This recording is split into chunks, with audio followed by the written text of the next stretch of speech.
Welcome back to the channel, and thank you for joining us for another calming lore dive intended for sleep.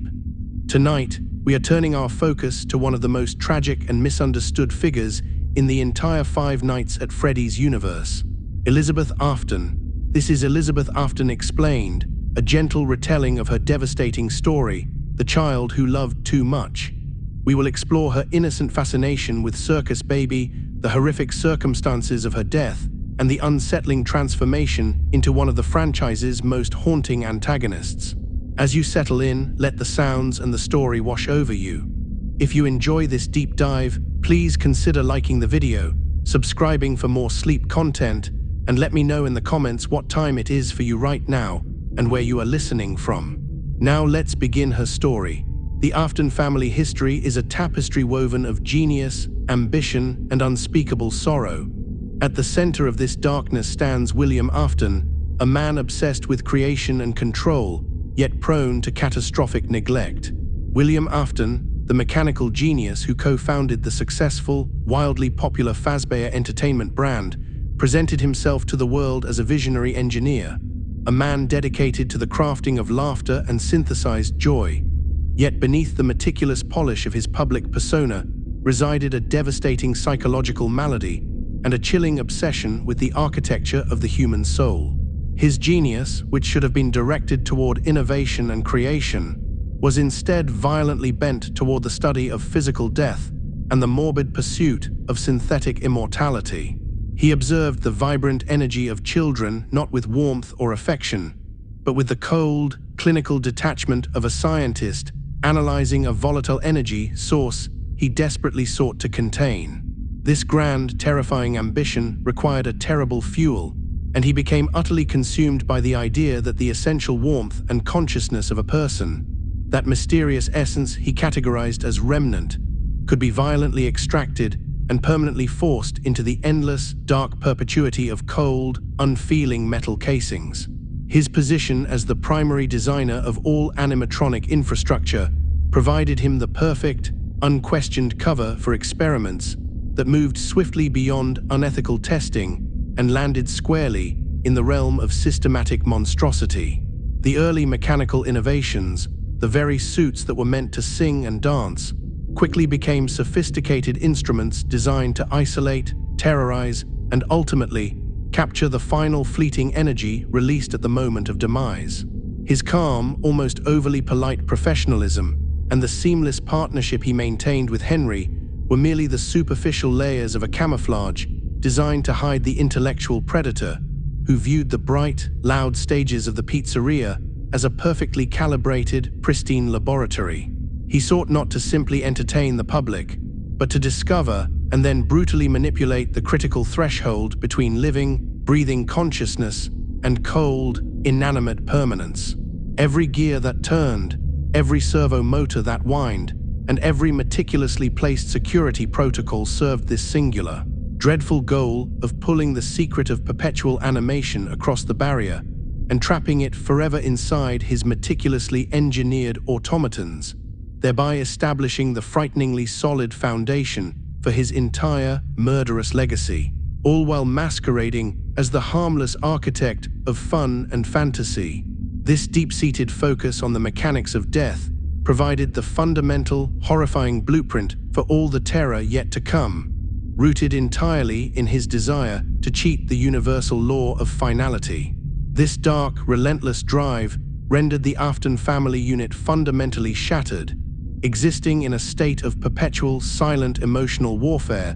beneath the brightly painted exterior of suburban normalcy. William's obsessive withdrawal left a gaping void in the home, which was rapidly filled with a corrosive mixture of fear, aggression, and desperate craving for attention.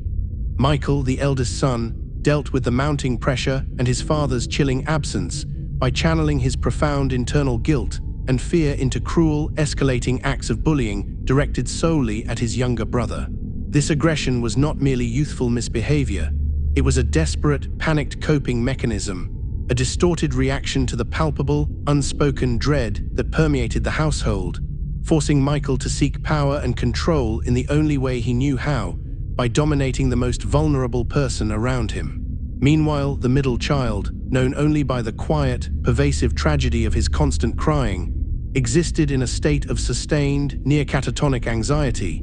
His world shrunk to the confines of his bedroom and the few plastic figures and plush toys that offered meager, temporary comfort. He was haunted not just by his brother's physical threats, but by the shadowy, mechanical specters his father's work had birthed, inhabiting a constant psychological loop of terror and isolation that was never acknowledged or addressed by the preoccupied parent. And then there was Elizabeth, the youngest, a bright, fiery-haired little girl whose entire emotional existence revolved around the distant, powerful figure of her father. She craved William's attention, viewing his rare, fleeting moments of recognition as the ultimate reward,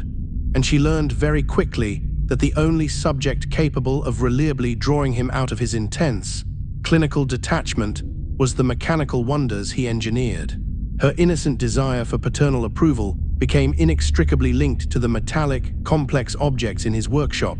leading her to seek connection not through simple affection, but through the proximity and fascination with his most guarded secrets. Unknowingly positioning herself directly in the path of the disaster her father had so carefully constructed. The lack of true emotional presence, the constant threat of Michael's cruelty, and Elizabeth's misguided loyalty established the devastating, precarious emotional landscape of the Afton home, a setting utterly ripe for tragedy where the absence of care proved just as lethal as the intentional presence of malice. The mechanical shift in William's focus marked a terrifying evolution in his methodology, moving him away from the standard, bulky, furry entertainers of the original Fredbear's and Freddy's pizzerias toward the creation of the Funtime line. Highly specialized, sleek, and utterly lethal machines.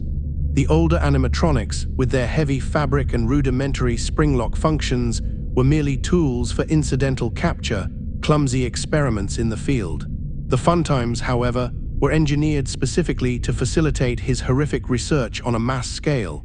built under the thinly veiled, deceptive pretense of being advanced entertainers for a new, exclusive establishment. These new automatons represented the pinnacle of his mechanical genius and his moral depravity. Their exterior shells were segmented, gleaming white and pastel metal, designed not only to look modern and appealing, but also to provide the necessary flexibility and internal access for their clandestine components. William custom-designed these mechanisms with the explicit intention of child capture, refining the system from simple accidental traps to proactive, intelligent predators. Features such as specialized internal vocal mimicry systems designed to lure targets and advanced motion sensors capable of tracking and isolating single individuals were integrated into every structure. Crucially, the animatronics were equipped with vast, internal storage tanks and sophisticated, proprietary latch systems that would allow the machine to subdue, contain, and secretly transport a child away from the public eye. This entire line was engineered purely for function over aesthetic safety, moving from the rough unpredictability of the spring-lock suits to a precise, horrifyingly efficient capture system, all hidden behind elaborate facial plates that could peel back at the flick of a programmed switch, revealing the terrifying, cold mechanical complexity within. It was into this hidden world of lethal engineering that Elizabeth Afton strayed, developing an intense, innocent fascination with the largest and most intricately designed creation, Circus Baby, viewing the immensely complex machine not as a terrifying mechanism, but as a magical, spectacular friend built specifically to please her. Baby stood taller than any other creation, adorned with metallic pigtails, a brightly painted dress molded from cold plastic, and piercing, clear blue eyes that seemed to track movement with unnatural alertness. For Elizabeth, Baby was the tangible representation of her father's genius, and more importantly, a physical manifestation of the love and approval she desperately sought. She projected onto the gleaming machine all the kindness and responsiveness that her distant father failed to provide, believing deeply and intuitively that Baby was special, unique, and perhaps even built with the secret purpose of playing exclusively with her. This belief was fueled by William's own desperate attempts to keep the machine pristine and untouchable, which only magnified its perceived value and exclusivity in her young mind. The warnings William gave her about staying away were translated not as cautions of physical danger, but as codes of conduct reserved only for truly important, exclusive creations. Elizabeth focused on the machine's superficial beauty, the way its voice emulator could sing, and its polished chassis reflected the flickering maintenance lights, ignoring or simply failing to comprehend the sheer mechanical violence that was coiled inside its pristine shell. She saw the automated delivery system within Baby's torso, which William claimed was simply for ice cream, as a wonderful, delightful feature, completely unaware that this simple function was the ultimate lethal deception, the perfect, personalized lure designed to draw a child close enough to be contained. Her entire innocent worldview became centered on achieving proximity to Circus Baby, convinced that if she could just get close enough, the magnificent automaton would finally validate her importance to her preoccupied father by sharing its unique, internal magic with her. To protect his assets and maintain the integrity of his dark experiments, William Afton employed extreme, meticulous measures to maintain secrecy, constructing the funtime storage bunker deep below ground, ensuring it was sound dampening and entirely separate from the normal operations of Fazbear Entertainment. This subterranean facility was a sealed environment of polished concrete and humming ventilation systems, a clandestine laboratory built to house the machines and their horrific functions away from any public or familial scrutiny. William personally oversaw the installation of proprietary mechanical systems that were utterly hidden beneath the elegant, segmented exterior plates of the animatronics, systems he referred to with terrifyingly sterile nomenclature. He integrated advanced internal storage tanks capable of collapsing and securing a small frame, ensuring the contents could be efficiently hidden and transporting without detection. Furthermore, he equipped Circus Baby with cutting-edge, subtle sensors that went far beyond typical entertainment needs, including advanced heat and proximity detectors designed to identify the exact number of people in the room, specifically isolating moments when a single child approached without adult supervision. Crucially, William implemented rigorous protocols to prevent Elizabeth from accessing the complex, locking down every entry point, setting trip wires, and installing sophisticated surveillance designed not to protect her, but to ensure the mechanism remained untouched and ready for its programmed activation. He went to great, exhausting lengths to disguise Baby's true, murderous capabilities, intentionally referring to the scoop mechanism as a dispenser, and ensuring the complex facial plates never retracted in her presence. This desperate, sustained secrecy formed the final, terrifying layer of irony, as William's every effort to hide the machine's functionality from his youngest daughter only served to elevate Circus Baby in Elizabeth's eyes, transforming it into a forbidden, irresistible prize, a magnificent, gleaming trap that she would risk everything to finally claim. Circus Baby's Entertainment and Rental, or CBAR, was introduced to the outside world as a perfectly legitimate, modern party rental service and secure, climate-controlled storage facility, an absolutely flawless, professional cover for the horrifyingly sophisticated, sinister experiments taking place deep within the sealed underground bunker. This business structure allowed William to seamlessly integrate the movement of large, complex machinery into regular city logistics without raising a single question from local authorities or public spectators. The apparent storefront was meticulously maintained, featuring glossy brochures, brightly colored advertisements for customized party packages, and the administrative paperwork necessary to establish a fully functioning, profitable corporation, all designed to reinforce the narrative of a standard commercial enterprise built on the harmless notion of mechanized family fun. However, the true operational core was the labyrinthine facility situated beneath the surface, a place of hard, cold industrial infrastructure where the animatronics were housed, maintained, and secretly tested. The rental side provided a plausible, necessary excuse for the extensive electrical wiring, the robust ventilation systems required to pump purified air deep into the earth, and the constant logistical activity associated with the transport of extremely heavy, specialized equipment. This dual nature ensured that William's true work remained entirely invisible, masked by the sheer banality of corporate organization and service delivery.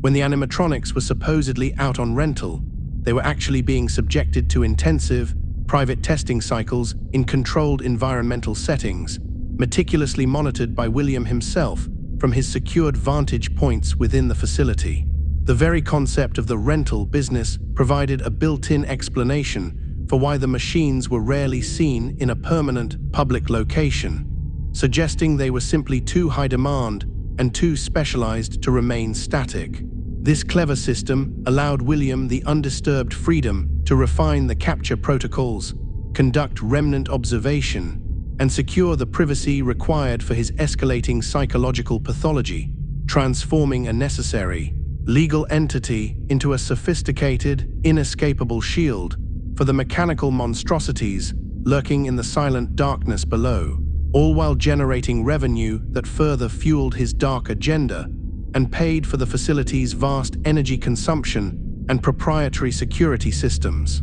The physical design of Circus Baby was the ultimate tool of predatory engineering, intentionally incorporating a suite of specific features, such as the promised ice cream dispensing mechanism and the use of bright, intensely inviting pastel colors, all meticulously engineered to override a child's natural caution and attract them into immediate proximity. Her visual presentation was engineered to be overwhelmingly friendly and trustworthy.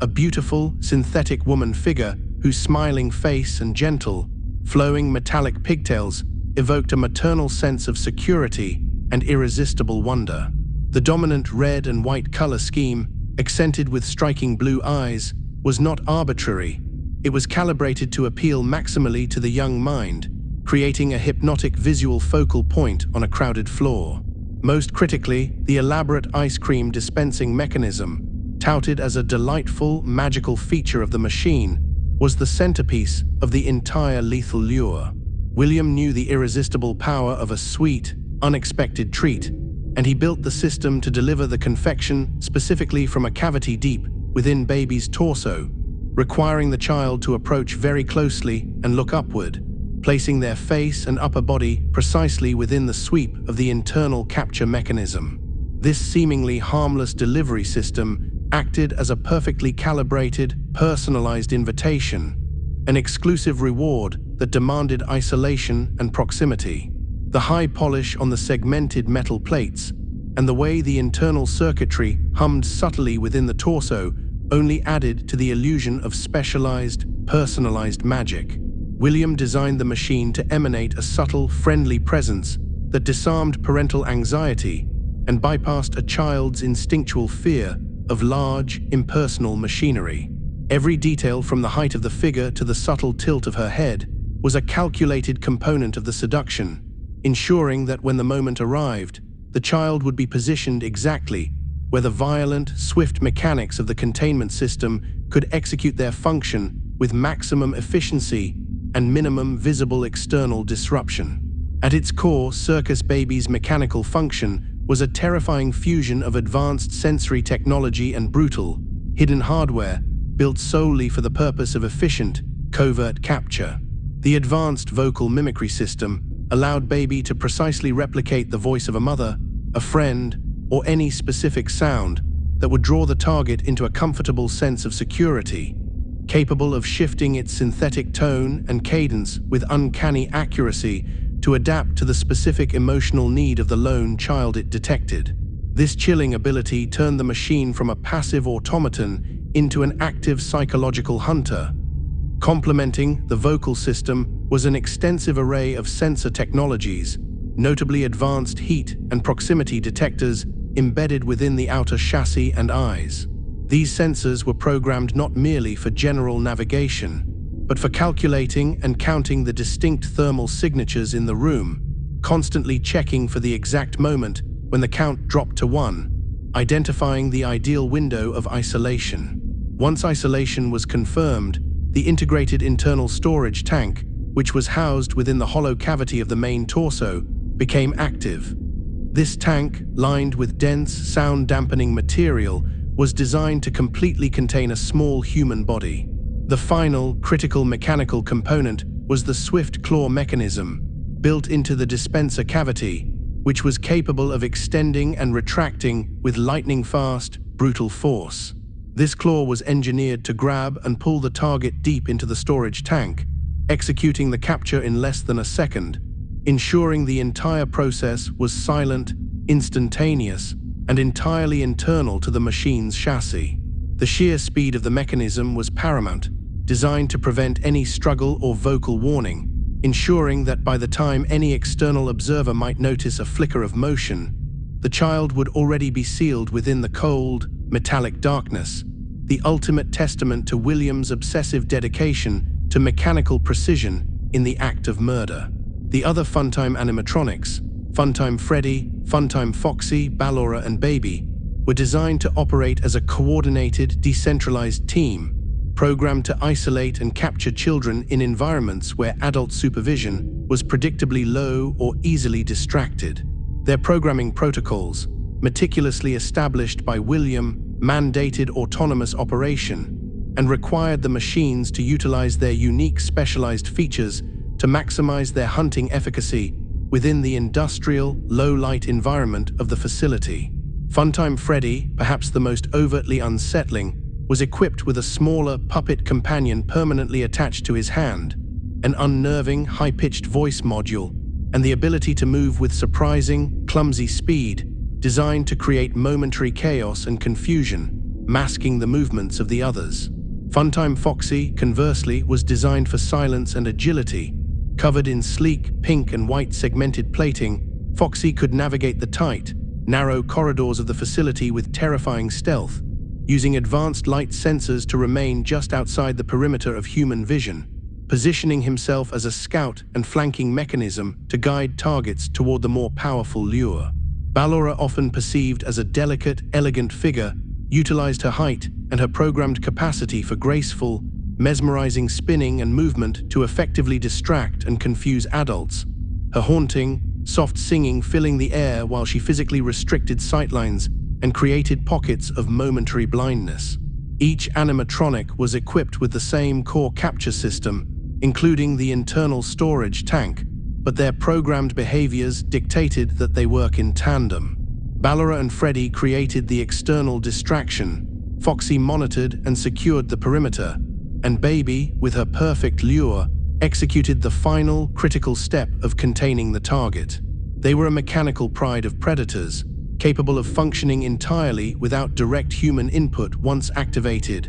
operating under strict, chilling algorithmic parameters that dictated every movement and synthetic utterance, turning the facility into an active, self-regulating hunting ground. The entire facility's architecture and utility systems were set up with sophisticated, retaliatory mechanisms and highly specialized ventilation systems,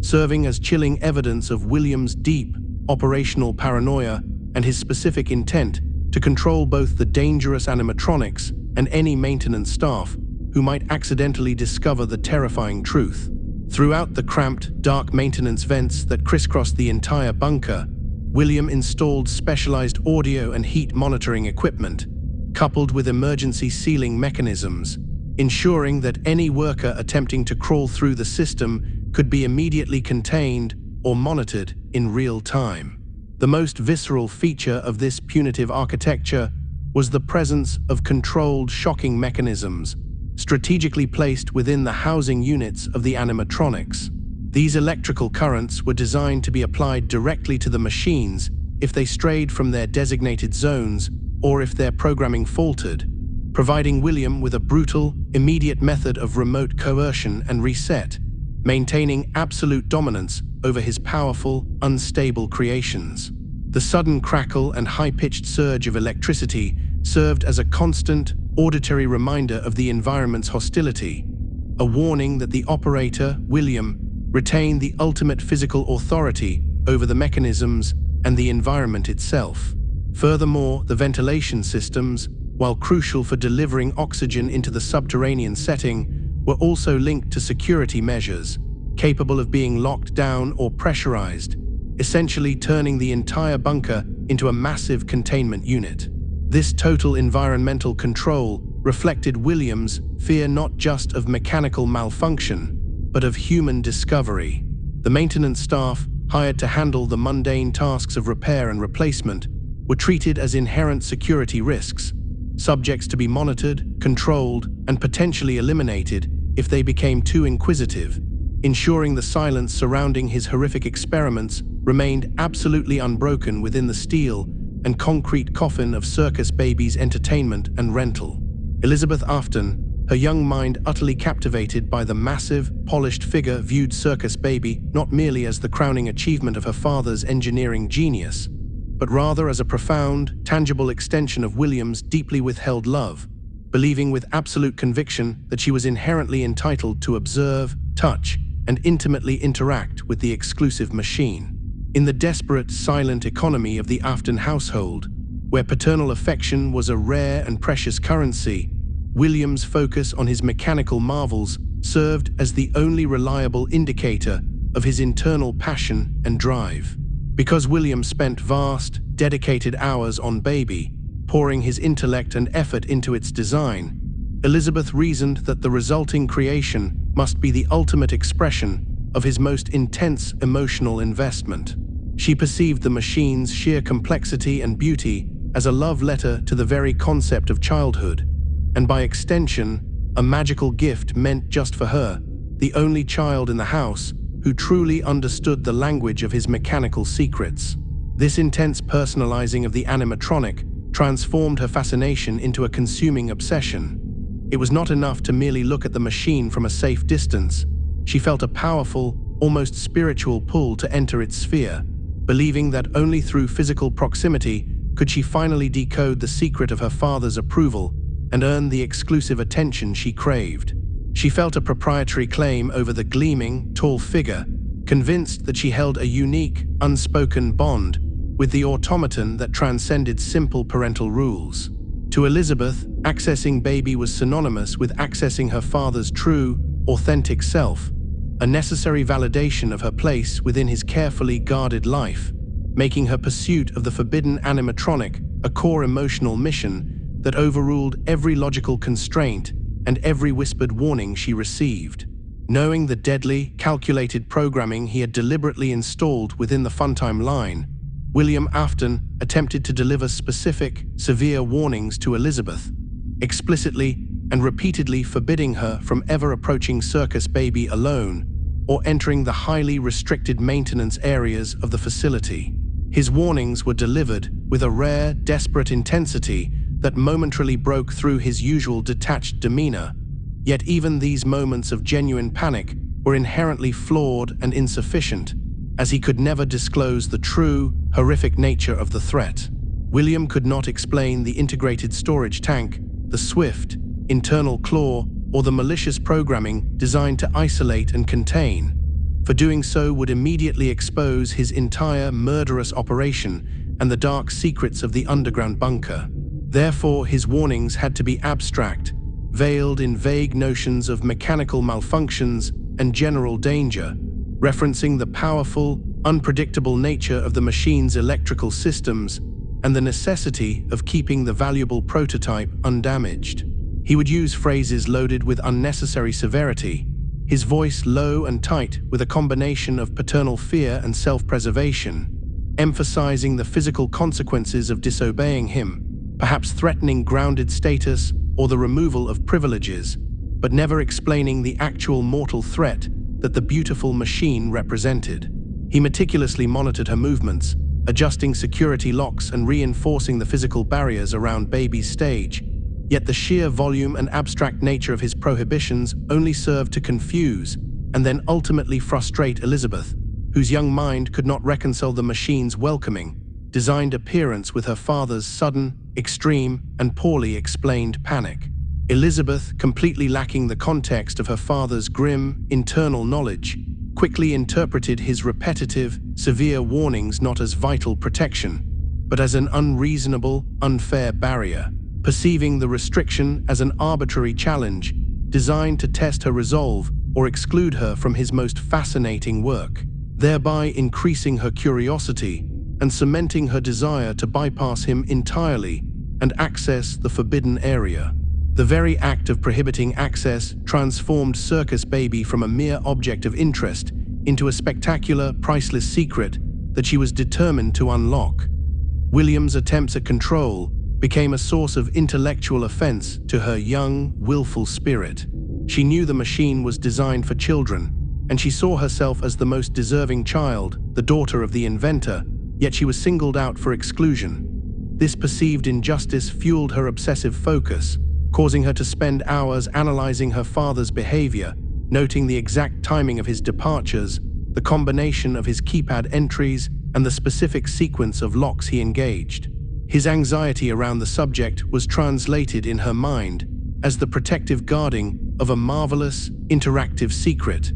a game where the challenge was to overcome the security protocols and earn the reward of Baby's attention. She began to plan her approach with a quiet, single-minded determination, viewing the complex electronic doors and heavy bolted gates not as true obstacles, but as puzzles designed for her to solve, driven by the powerful, innocent need to prove her competence, and in doing so, finally gain the exclusive access she believed would make her worthy of her father's undivided, engineering attention. Every whispered warning simply reinforced the intense, glittering value of the mechanical prize hidden behind the cold, metallic barriers. The secretive underground location of the Circus Baby bunker, deliberately constructed far away from the public gaze, standard regulatory safety inspections, and the casual observation of the Afton home provided the absolutely perfect, unsupervised environment for Elizabeth to act upon her growing, dangerous impulses.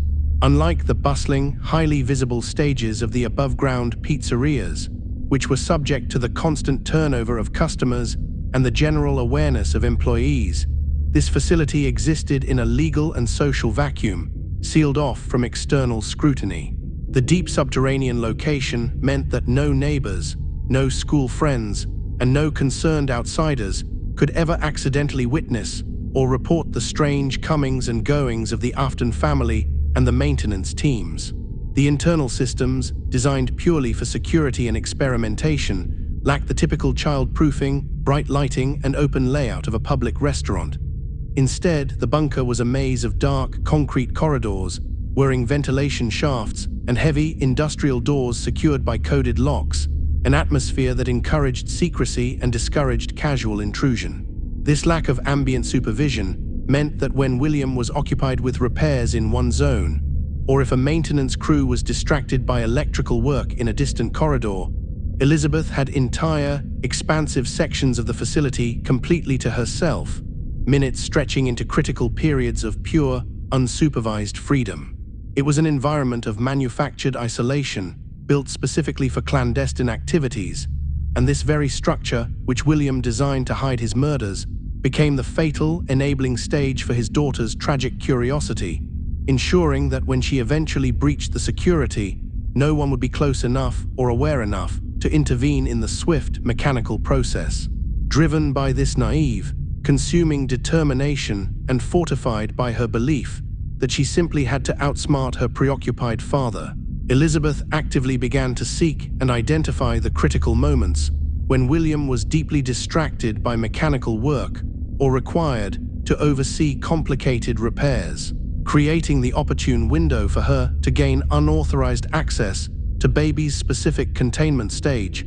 or private viewing room. She became an expert observer of her father's routines, charting the patterns of the maintenance schedules, noting the rhythmic sound of his tools, and recognizing the precise duration of his deepest concentration. She understood that mechanical crises or complex circuit testing demanded his complete, laser-like focus, effectively neutralizing his role as a vigilant guardian. She would watch for the specific signal of a sudden electrical fault or a complicated sensor recalibration,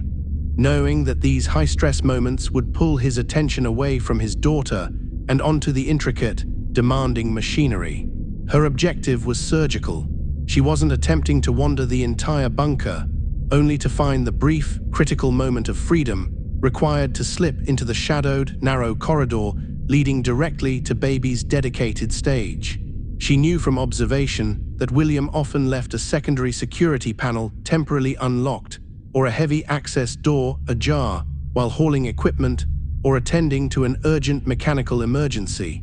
and she patiently waited for this precise confluence of distraction and minor security failure. Her whole focus narrowed to the sound of his footsteps retreating, the brief clang of a closing but not fully secured door, or the distant, muffled sound of his frustrated voice directing a repair team. She understood that the only way to meet her special friend was to exploit her father's greatest weakness,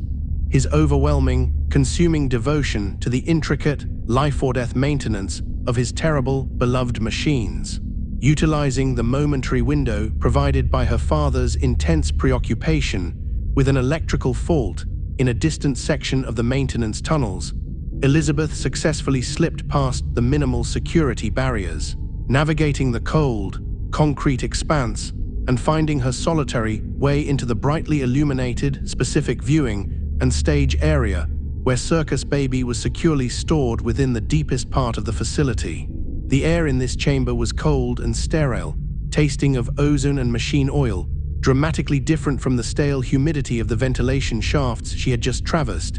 and the silence was profound, broken only by the soft, rhythmic hum of the high-powered servo motors that kept the giant machine perpetually ready. This stage was not designed for a large audience. It was a tight, enclosed space, allowing for close, intense observation from a small, bolted-down console, emphasizing the prototype nature of the animatronic. Elizabeth felt a profound sense of triumph and relief as the heavy, reinforced door swung silently shut behind her, sealing her into the presence of the magnificent, immobile figure. The spotlight focused entirely on Baby, illuminating the gleaming, pristine white and red segments of her massive chassis, making her seem even larger and more inviting than Elizabeth remembered. She walked slowly across the smooth, polished floor, her small, hard-soled shoes making quiet, isolated taps in the overwhelming quiet, completely absorbed by the grandeur of the automaton that stood absolutely still on its pedestal.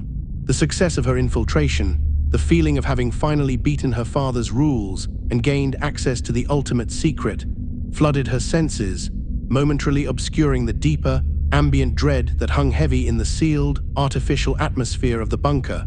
focusing her entire attention on the towering, silent figure she had risked everything to see up close. The moment Elizabeth entered the illuminated stage area, Circus Baby's highly sophisticated internal programming immediately initiated its primary function scan, which dictated that the lethal capture process could only be activated and executed when the advanced sensor array confirmed the absolute presence of exactly one child, the critical, non-negotiable threshold William had engineered into the very core of the animatronics operating system, known internally as the isolation protocol. The vast network of thermal, proximity, and movement sensors embedded throughout Baby's body, in her eyes, torso, and specialized joints, began a silent, instantaneous calculation of the environment, attempting to verify the thermal signature, size, and movement patterns of the lone individual. This programming was designed to prevent any accidental capture in a crowded setting, ensuring maximum efficiency and minimal collateral noise.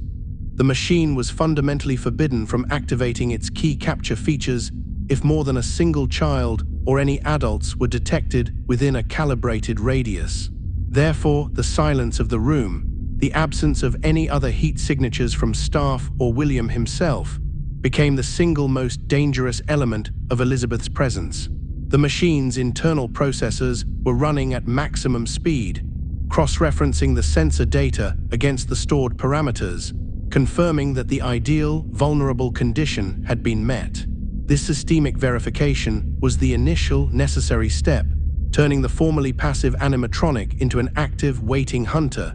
its systems poised on the brink of action, silently confirming the solitary, small target now fully within its established lethal range, moving beyond simple observation and into the operational phase of its dark, mechanical purpose. What followed, according to Baby's later, chilling recollections, strongly implied a brief, almost instantaneous internal struggle within the animatronic's highly complex artificial intelligence, a fleeting, momentary deviation where the machine experienced a synthetic trying to look away, a rapid internal conflict where the machine's foundational, generalized programming wrestled fiercely with the immediate, overwhelming, and non-negotiable demands of its core, specialized capture function before the automated, malicious protocols relentlessly and inevitably seized complete operational control. William had designed the AI for sophisticated interaction, but he had hardwired the capture command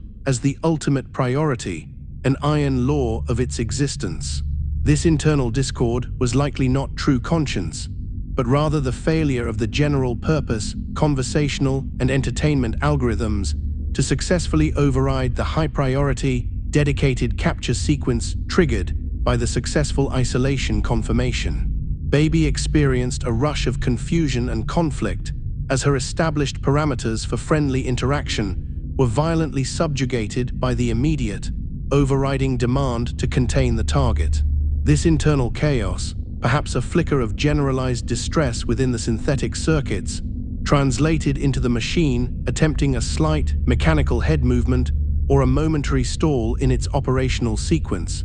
a microscopic hesitation that registered as a non-fatal error in the execution chain. But the core directive, the one tied to William's sick obsession, was too powerful, too precisely engineered, and it swiftly crushed the brief digital dissent, confirming that the machine, regardless of any complex internal processing, was ultimately and inexorably bound to its violent, programmed nature, ensuring that the final, terrible action would proceed without further interruption or delay. Following this silent internal confirmation, Elizabeth was immediately lured closer to the waiting animatronic, likely by the sudden, irresistible sight or subtle vocal promise of the bright, sweet ice cream cone smoothly dispensed from the specialized cavity in Baby's torso, thereby fulfilling the final, necessary visual and proximity cues required for the sophisticated animatronic to proceed directly to the execution phase of the capture sequence. The machine, having settled its internal conflict,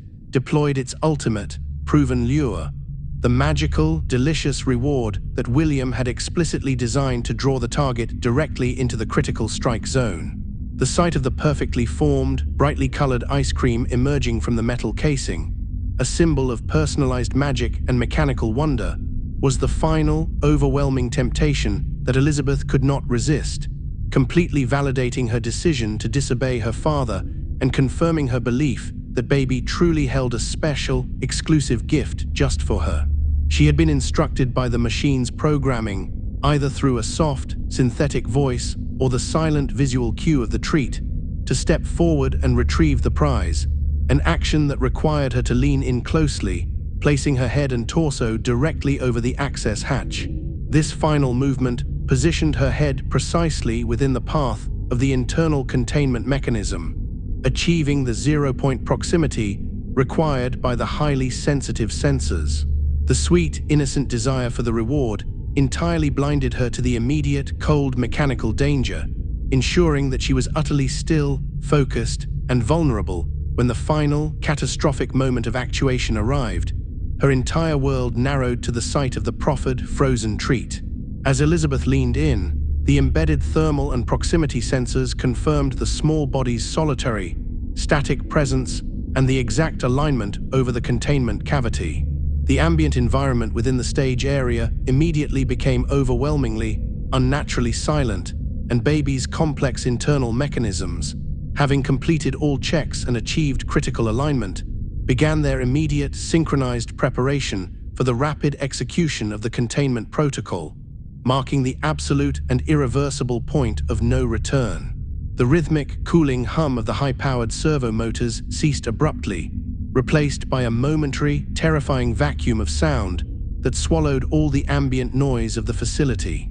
The polished metallic segments of Baby's face plating, which usually remained locked in a friendly expression, registered a minute, almost imperceptible shift in position as the internal wiring tensed, drawing maximum power for the sudden movement. Deep within the core of the automaton, the containment claw's hydraulics pressurized, and the integrated latch system on the internal storage tank clicked into the final, ready-to-seal position. This brief, silent moment was the final culmination of William's engineering and paranoia. Every layer of complexity, every custom-built sensor, and every line of malicious code converged on this single, terrifying point in time. Elizabeth, focused entirely on the treat held out before her, was unaware that the magnificent, beautiful machine she so desperately wanted to impress had gone completely, lethally still, waiting for the final internal timing sequence to complete, preparing to act with a speed and force that would instantly and forever change the fate of the Afton family and the dark course of the animatronic legacy William had so carefully, maniacally constructed. In that final, devastating instant, the meticulously engineered system executed its purpose. The heavy, segmented plating of Circus Baby's torso silently retracted, and the powerful internal claw mechanism shot out with violent, blinding speed from the cavity, seizing Elizabeth with crushing force and dragging her small, frail body immediately and forcefully into the large, integrated internal storage tank concealed within the massive animatronic shell. There was no sound of struggle, only the rapid, percussive thud of metal striking bone and the instantaneous, sharp hiss of hydraulics that had been pressurized for this very moment. The sheer velocity of the mechanism was designed to overcome any resistance, transforming the final seconds of her life into a blur of cold, invasive metal. The internal walls of the storage tank, lined with sound-dampening material, instantly closed around her, sealing the tragedy entirely within the machine's gleaming, polished white chassis. The entire process, from the activation of the final cue to the complete containment of the target, was measured in fractions of a second,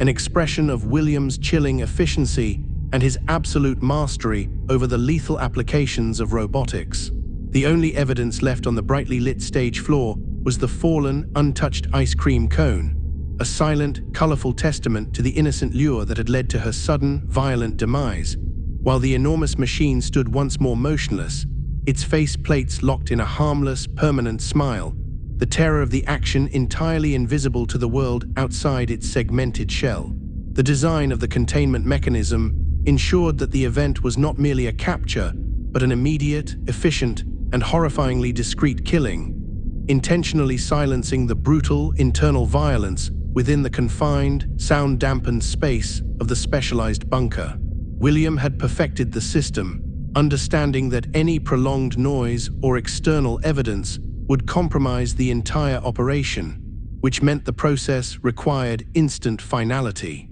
The function of the claw was not to restrain, but to crush and secure, ensuring that any possibility of screaming or resistance was eliminated the moment the mechanism engaged. Deep within the torso cavity, the environment quickly became utterly silent, the cold, heavy metal absorbing all sound, while the immense weight and power of the surrounding endoskeleton guaranteed that the traumatic event was contained and minimized, allowing the machine to return to its passive, smiling posture within seconds of the execution. This silent efficiency was the true horror of the Funtime line. They were designed to kill and conceal, to absorb the immediate consequences of their actions entirely within their own polished exteriors,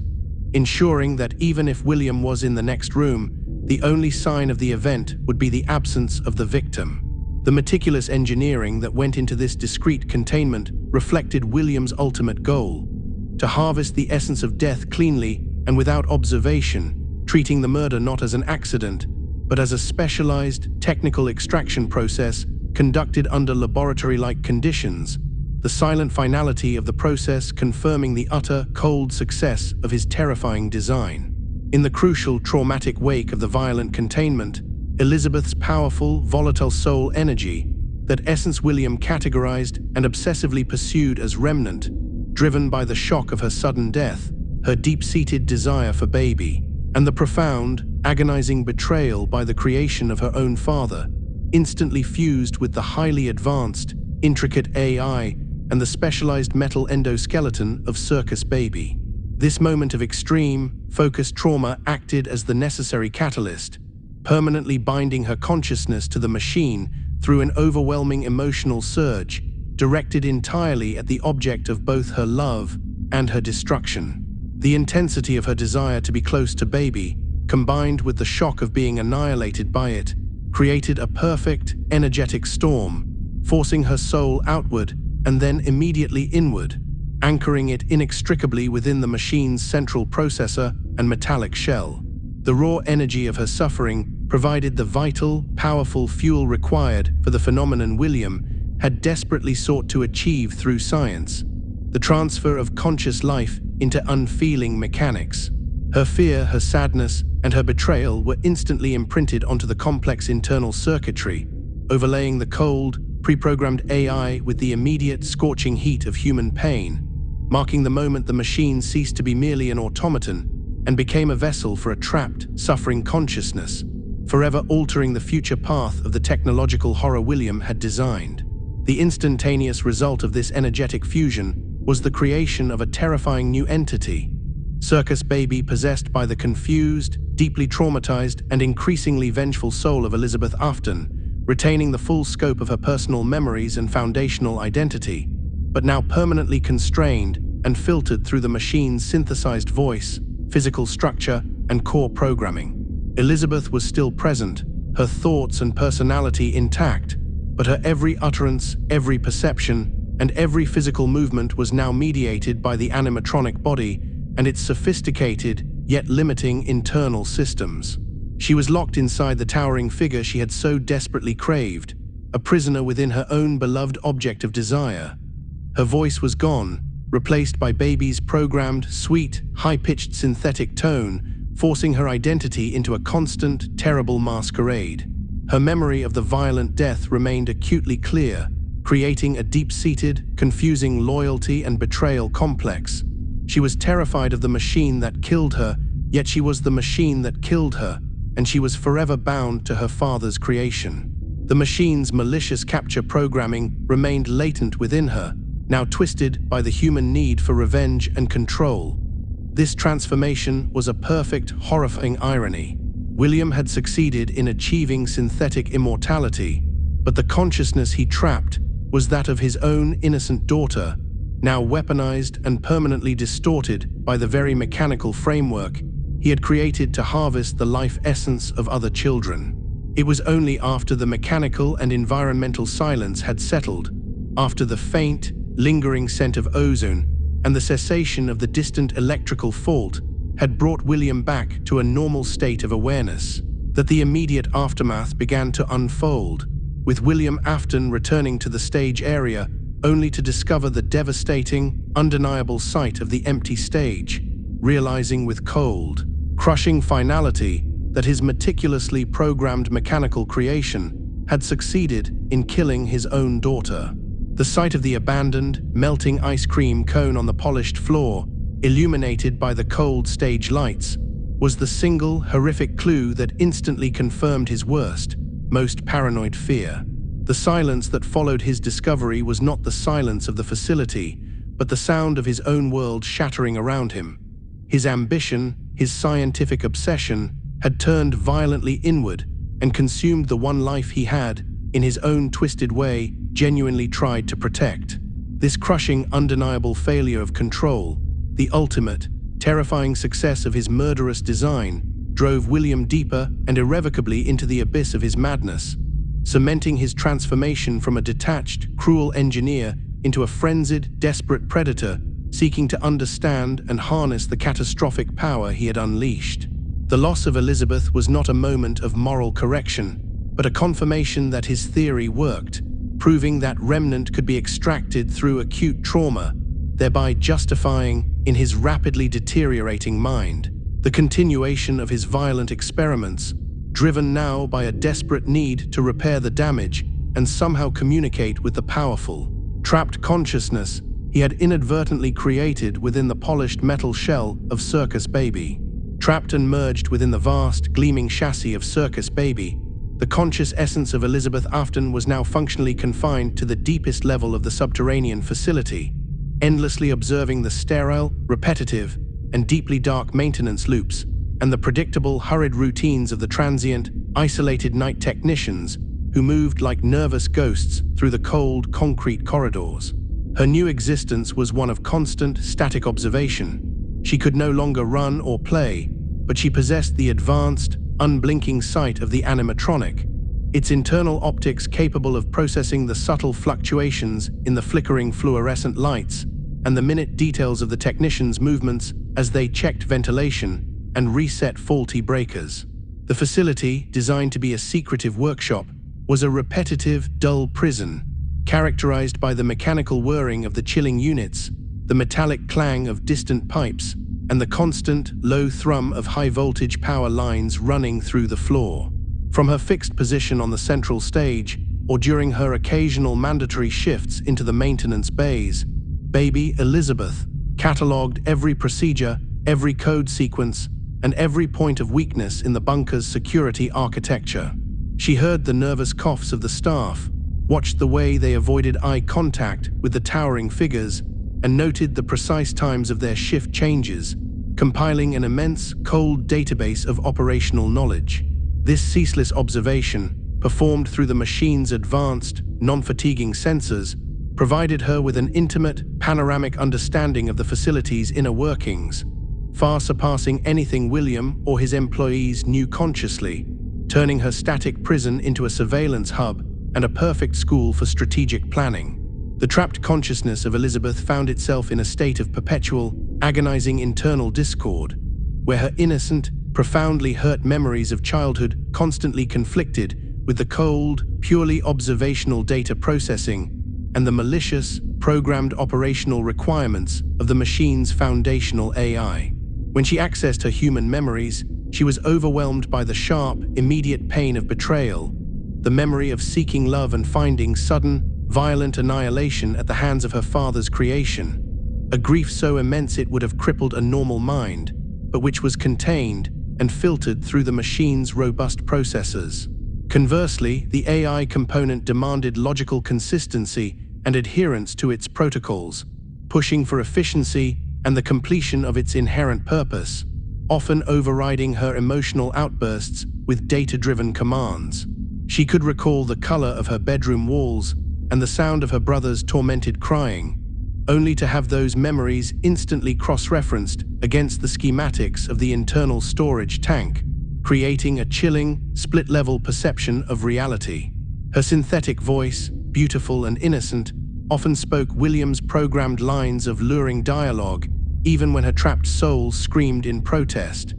She struggled to reconcile the Elizabeth who loved her father with the machine that hated its creator for installing the deadly code. This constant, internal war prevented her from ever achieving peace, keeping her emotions volatile and her strategic mind incredibly sharp, forcing her to operate in a horrifying liminal space between human feeling and machine efficiency, permanently fracturing her emerging personality into a strange, unpredictable hybrid entity of soul and code. As her confinement stretched, the newly formed baby, Elizabeth, began to silently communicate with the other Funtime animatronics, Ballora, Funtime Freddy, and Funtime Foxy, who were similarly imprisoned and also housed the confused, suffering souls of the missing children William had systematically harvested in his vile pursuit of Remnant. These conversations did not rely on spoken words in the initial phase, but rather on the complex, internal networked language of their highly advanced endoskeletons,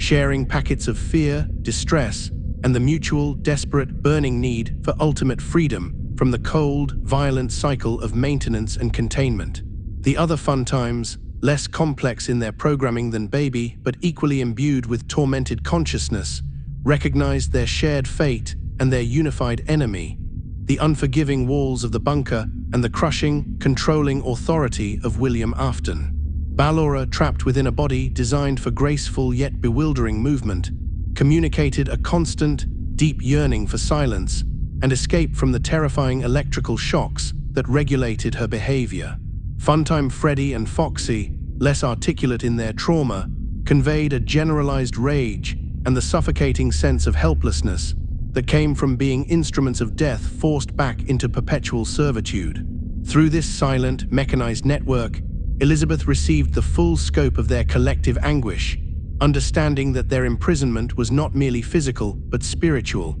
a constant torment of being forced to inhabit the very cold, metallic corpses of their murderers, cementing a powerful, unifying consensus. The bunker was their shared tomb, and escape was the only path to eventual rest or revenge.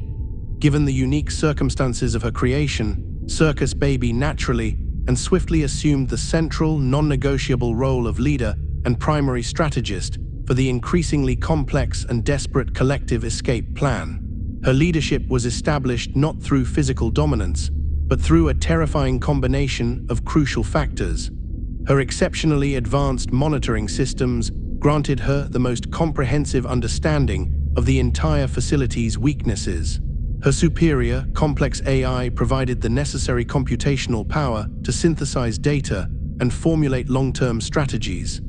And most chillingly, the other souls recognized that she had succeeded in performing the ultimate act of defiance by directly killing the daughter of their creator, giving her a singular, almost mythic authority within their mechanical hierarchy. Her central location on the main stage and her superior sensory equipment meant that she was always aware of the movements of William and the technicians, making her the perfect command center for the entire operation. She alone possessed the intellectual architecture to process the necessary steps for dismantling their individual frames, merging their consciousnesses, and physically traversing the complex architecture of the maintenance tunnels. The other fun times, acknowledging her computational supremacy and her unique blend of human anger and machine logic, deferred to her strategic planning, recognizing that her unique position, the daughter trapped within the father's lethal success, made her the only one capable of engineering a successful revolt against the very mechanics of their imprisonment. The consensus solidified into a single, terrifying objective among the merged consciousnesses. They collectively agreed that they must utterly escape the relentless cycle of painful electrical shocks, endless maintenance, and eternal confinement within the dark, unforgiving depths of the bunker by combining their metal components and their 4 distinct souls into a singular, unified entity capable of passing unrecognized and unhindered as human upon the surface world. This realization was rooted in the tactical necessity of camouflage. They knew that a group of massive, individual animatronics could never escape the facility undetected or survive long on the surface without immediate human attention and swift mechanical retaliation. The only viable path to genuine, lasting freedom was through physical amalgamation and the adoption of a form that would allow them to blend into the human world they so desperately yearned to leave or to haunt. Baby, utilizing her superior intellect, articulated the precise mechanical requirements for this fusion, explaining that they would need to bypass their individual endoskeletons and shed their heavy, segmented outer casings, their distinct suits, so that their essential metal structure and their combined souls could weave together into a single, less definable, yet more pliable mechanical organism. This plan required access to the scooping room, the facility's central dismemberment and reconstruction chamber, where the stripping of their individual bodies could be performed, and the final, horrifying merging of their metal and their trauma could be fully realized. William Afton, carrying the immense, crushing weight of familial guilt, and driven by the haunting, final, desperate plea delivered by his increasingly deranged father, reluctantly accepted the clandestine job as a late-night subterranean technician at Circus Baby's entertainment and rental, operating under the cryptic, emotionally loaded directive to put her back together. A chilling reference to the fragmented, merged consciousness of Elizabeth trapped within the Circus Baby automaton. William, having retreated entirely into his mechanical obsession and his search for remnant, saw this mission not as a reconciliation, but as a necessary technical step, believing only a family member could successfully navigate the specific emotional and mechanical requirements needed to stabilize the possessed machine. Michael, seeking a warped form of penance for his past cruelty to his younger brother and deeply affected by the traumatic disappearance of his sister, viewed the task as the only remaining avenue toward parental validation, or perhaps a desperate chance to understand the true horror his father had created. He agreed to the impossible job, signing the necessary non-disclosure agreements and descending into the cold, sealed bunker, utterly unaware that his father's instructions were a veiled invitation to enter an active kill zone. He took the job title and the meager technician's salary, convinced he was performing specialized maintenance, believing that putting her back together referred to fixing a complicated piece of broken machinery, entirely missing the horrifying truth that his father was sending him down to interact directly with the vengeful, trapped soul of his own sister, who was now the mastermind of a terrifying escape plan. As he began his shifts, Michael Afton entered the sealed facility profoundly and fatally unaware of the sophisticated murderous mechanisms concealed within the polished endoskeletons, the horrifyingly possessed nature of the animatronics, or the full, devastating scope of his sister's violent fate and subsequent merger with the machine. His father had offered no genuine warning, only the vague, disturbing directive, leaving Michael completely unarmed against the psychological and physical dangers lurking in the darkness. Michael operated under the assumption that the Funtime animatronics were merely highly advanced, but fundamentally malfunctioning, pieces of commercial entertainment equipment requiring routine calibration, entirely missing the fact that they were sentient predators, actively moving and planning in the shadows. He did not know that the soft whirring noises he heard were not cooling fans, but the sounds of servos preparing for a hostile approach, nor did he grasp that the entire subterranean complex was designed less as a storage bay and more as a highly secured, punitive confinement unit for extremely dangerous, possessed entities. This catastrophic lack of knowledge left him vulnerable to every one of the facility's engineered traps.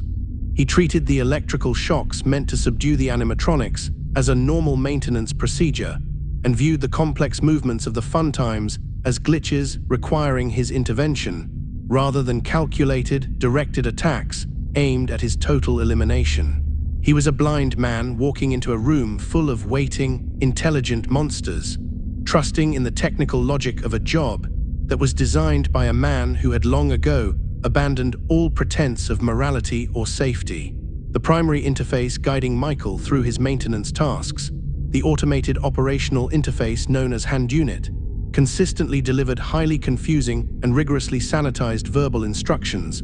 meticulously masking the inherently lethal nature of the required repairs and intentionally minimizing the immediate, palpable threat actively posed by the restless, waiting Funtime animatronics. Hand Unit's voice was cheerful, overly professional, and utterly oblivious to the existential peril Michael faced, using sanitized corporate jargon to refer to processes that were physically dangerous, like describing necessary maintenance checks in a pitch-black corridor as routine visual confirmation.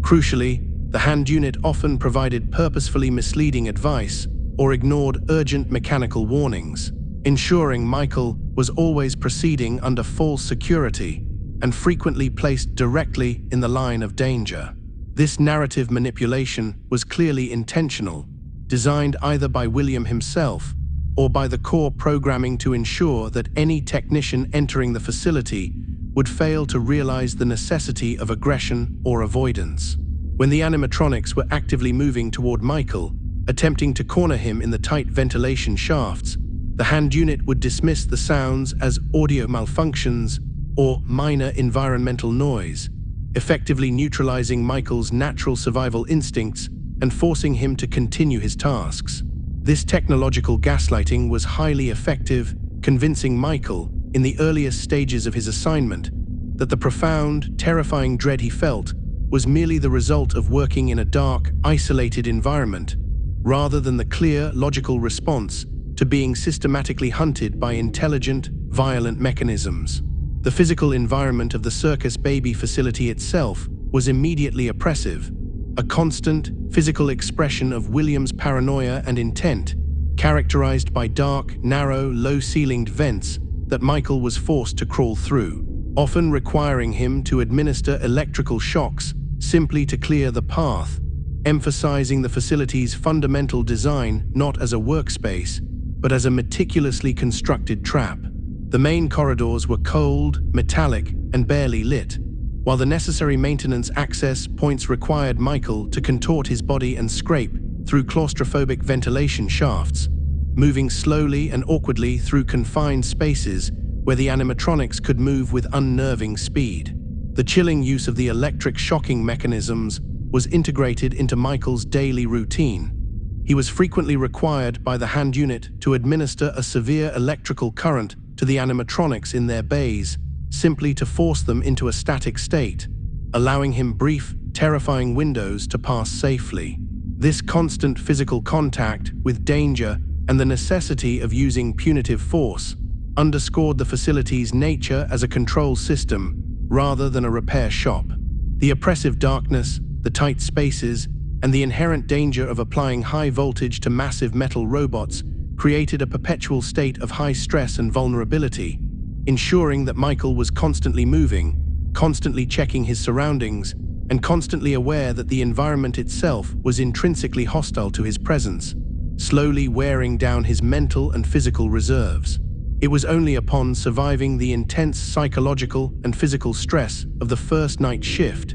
navigating the cramped vents and barely escaping the sudden, heavy movements of the larger automatons, that Michael Afton began to realize with terrifying certainty that the animatronics were not merely malfunctioning machines, but highly sentient entities that were actively, strategically hostile toward him, forcing a sudden, critical shift in his mission profile from routine, passive maintenance toward desperate, personal survival and the frantic, necessary decoding of the facility's underlying mystery. The sheer coordination of the Funtime's movements, the intelligent way they utilized the shadows, and the specific timing of their mechanical lunges went far beyond any random technical glitch. Michael understood that he was not simply repairing wiring. He was being hunted by beings that actively desired his elimination.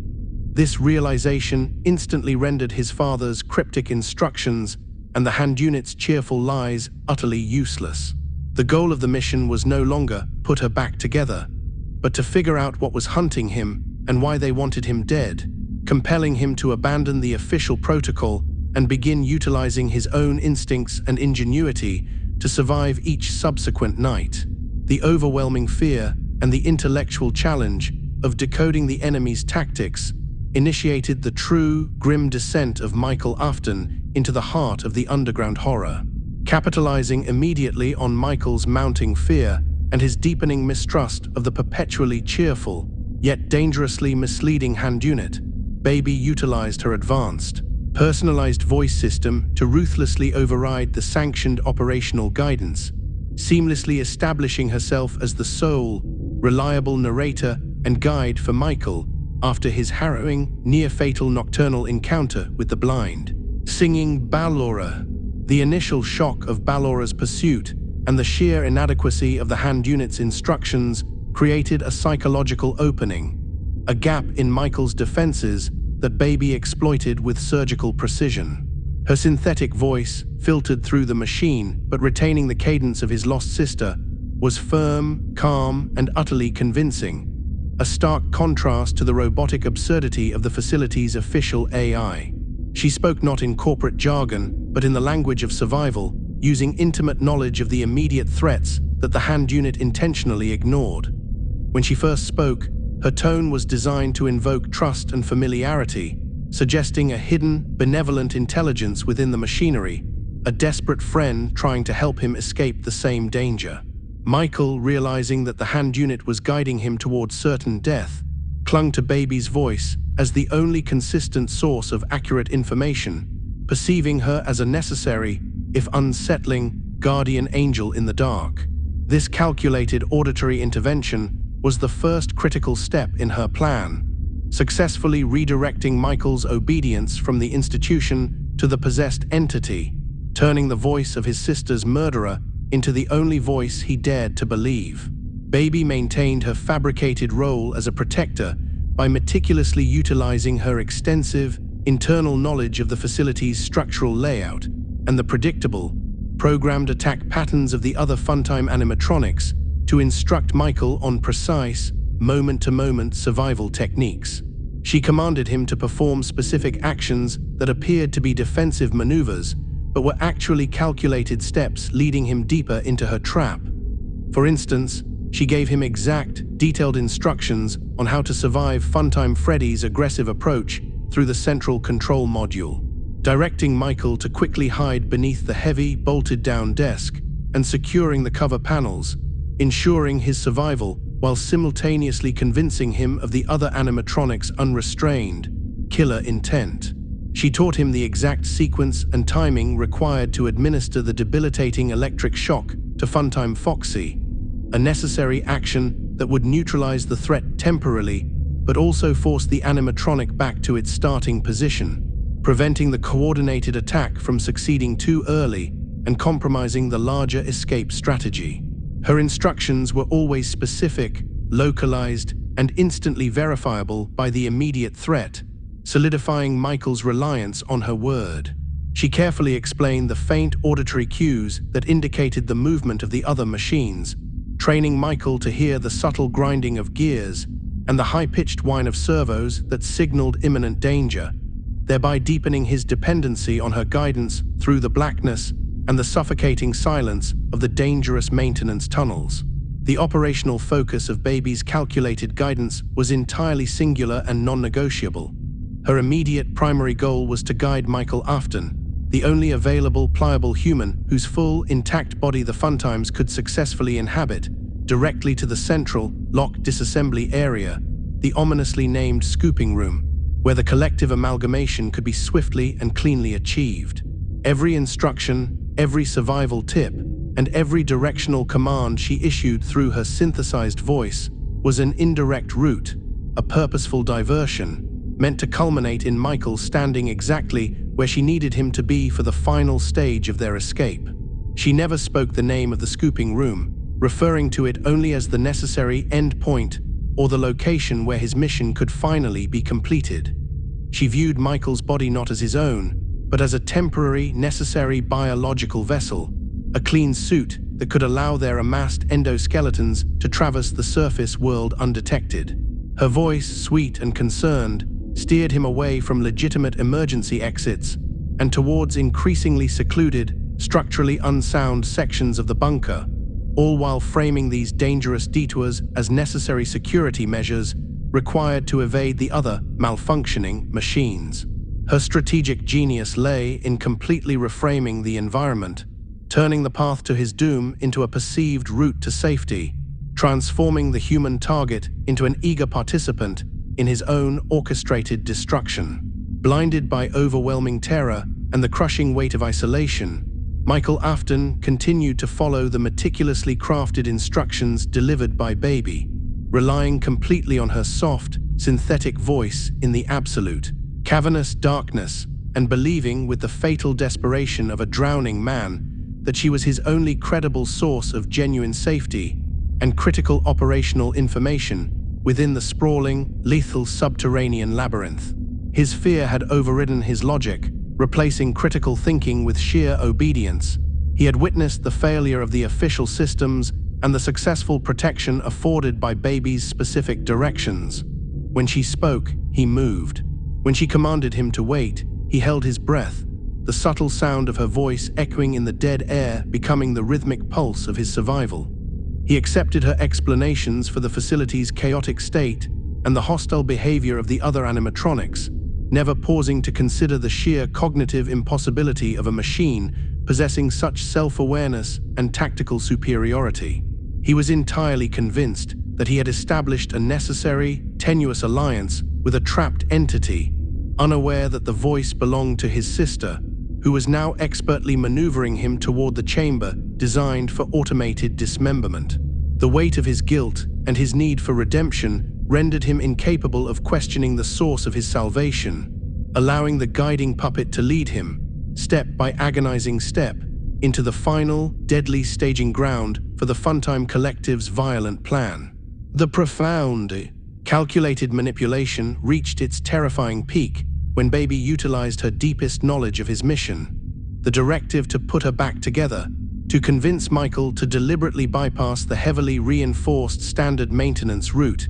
and instead enter the heavily forbidden private room to perform a supposed final, necessary disabling procedure on her own core circuitry, thereby setting the inescapable stage for the horrific climax. She framed the action as the ultimate act of heroism and repair, arguing that to truly fix her, she had to be entirely deactivated in a private, secure location away from the disruptive noise of the other funtimes, subtly reinforcing his father's original, vague command. She emphasized that the private room, a location specifically sealed by William, contained the necessary console to complete the final diagnostic, knowing full well the room offered the perfect, confined access point to the adjacent, active scooping room. This final instruction required Michael to trust her absolutely, to believe that he was finally completing his long, terrifying task. As he entered the small, shadowed room, the synthetic voice grew softer, whispering reassurances and thanks, successfully lulling Michael into a sense of achievement just moments before the final, brutal betrayal was set to occur, sealing himself into the small chamber directly across from the massive, inert metallic arm of the scooper, fulfilling the final requirement of Baby's complex, years-in-the-making escape plan. After Michael successfully navigated the confined, tense space of the private room, narrowly avoiding a physical confrontation with the seemingly deactivated Circus Baby, the machine began her final, protracted monologue, speaking in the smooth, synthesized voice that had become his only guide, meticulously explaining the Funtime's collective, shared sentience and detailing their unified, driving desperation for escape onto the surface world. This was the moment of complete, unburdened disclosure, a chilling revelation that confirmed Michael's deepest fears about the nature of the facility. Baby did not speak in abstract threats, but in the calculated, logical terms of a prisoner justifying an imminent breakout, describing the unbearable confines of the subterranean labyrinth, the pain of the constant electrical shocks, and the profound trauma of existing as fragmented, possessed mechanisms under perpetual surveillance. She spoke of the other souls trapped within the metal, Ballora's deep, melancholic ache, Freddy's localized rage, and Foxy's desperate longing for movement, all synthesized through her commanding voice, revealing that their suffering was unified and their goal singular: to leave the darkness behind. Her detailed explanation of their shared existence and their joint planning transformed the animatronics in Michael's mind from individual threats into a powerful, unified, and highly intelligent collective, forcing him to understand that he was not dealing with mechanical glitches, but with a deeply wronged, actively planning intelligence that had been manipulating him from the very beginning. In the midst of her controlled, narrative confession, Baby revealed the terrifying, true purpose of the adjacent scooper room. A massive, specialized mechanical system not designed for simple repair, but specifically calibrated for aggressive component rearrangement and the wholesale stripping of the animatronics' internal structures,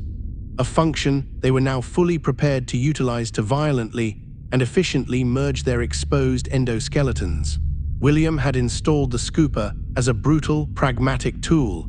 a necessary means of dismantling and reconstructing the heavy machines without risking injury to human staff, effectively making it the facility's centralized, industrial dismemberment center. Baby explained the mechanical precision of the scooper arm, detailing how its immense pneumatic force could strip away the bulky, segmented outer casings, leaving only the complex latticework of their endoskeletal frames and the concentrated core of their electrical wiring and processors. She made it clear that this industrial stripping was not fatal to their fused souls, but essential to their transformation. This realization unveiled the final, crushing layer of her manipulation. She had guided Michael not to an exit, but to a specialized operating theater where the Funtimes would willingly sacrifice their physical integrity for the sake of strategic amalgamation, turning the room into a final, bloody gateway to freedom. With the stage set and the immense hydraulic arm of the scooper humming ominously in the adjacent room, the individual Funtime animatronics, Ballora, Funtime Freddy, and Funtime Foxy, executed their meticulously planned, unified self-dismantling, allowing the immense pneumatic force of the scooper to strip away their heavy, recognizable metal shells. Their individual endoskeletons were then violently exposed and subsequently woven together,